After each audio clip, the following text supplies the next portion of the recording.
Hello everyone, Dashrick here, and I've got a topic for you on Trek Tuesday. It's all about Dyson Sphere. Aaron and I just got done watching Relics from season 6, and it was actually kind of interesting, and it made me realize that, there's going to be a Dyson Sphere added into Star Trek Online. Here's some information about what a Dyson Sphere is. While that picture is absolutely amazing, it doesn't really show much other than a big black sphere.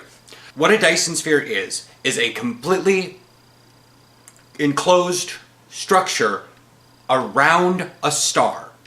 Its radius, from center to outside, is 93 million miles. That sounds familiar, doesn't it? Yeah, it's the orbit of the Earth.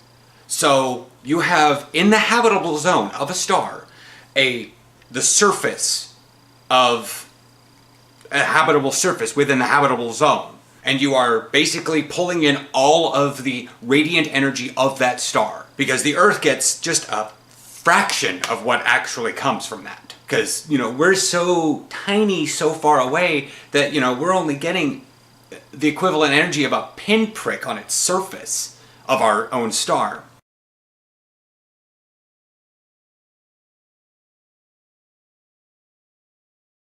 A Dyson Sphere was originally thought up by the 20th century scientist Freeman Dyson. At the radius of Earth, the interior surface of the entire sphere, the habitable area, would be 28 times 16. Wow. Would be 550 million Earths. Now think about that. We can habit 7 billion people on this planet. And we don't even, and what, 75% of it's covered in water? We don't even live on the ocean. Well, some people houseboats, but. So imagine if you had even 75% of the Dyson Sphere covered with water. Kind of stupid, but. So 7 billion times 550 million? What is that? The Dyson Sphere in Relics, however, did have one gigantic porthole that allowed ships to pass through. The Enterprise slid right through 3/4 of the way closed. So this doorway is able to handle possibly 2 Enterprises doing this through its narrowest part. That's kind of nuts. The scale of this Dyson Sphere that was in Relics was absolutely insane. Now, on to Star Trek Online. It has been said to us in Season 8 there will be endgame content, and that a Dyson Sphere will be the new space community area. I'm taking only a wild guess that this means something very similar to New Romulus, that you can go around and do missions in, but this would be on the Dyson Sphere, but in space, so your ship can do it.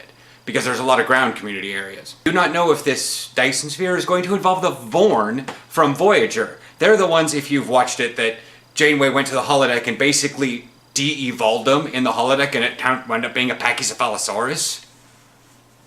So they wound up descending from Earth. And yeah, they have an immense amount of technology. They could build a Dyson Sphere. Maybe they built that one. Maybe that's why the one in Relics is uninhabited, because the star started to go, they left it. We don't know. So, yeah, here's some concept art screenshots from Star Trek Online about the Dyson Sphere.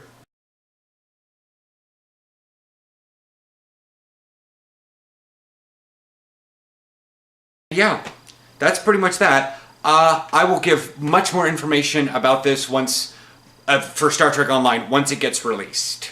So, yeah, I'm going to put links down below to all these various sites or news blog things from Star Trek Online, as well as the Memory Alpha thing to the Dyson Sphere and Relics in and of itself, because lol Scotty, we all love Scotty.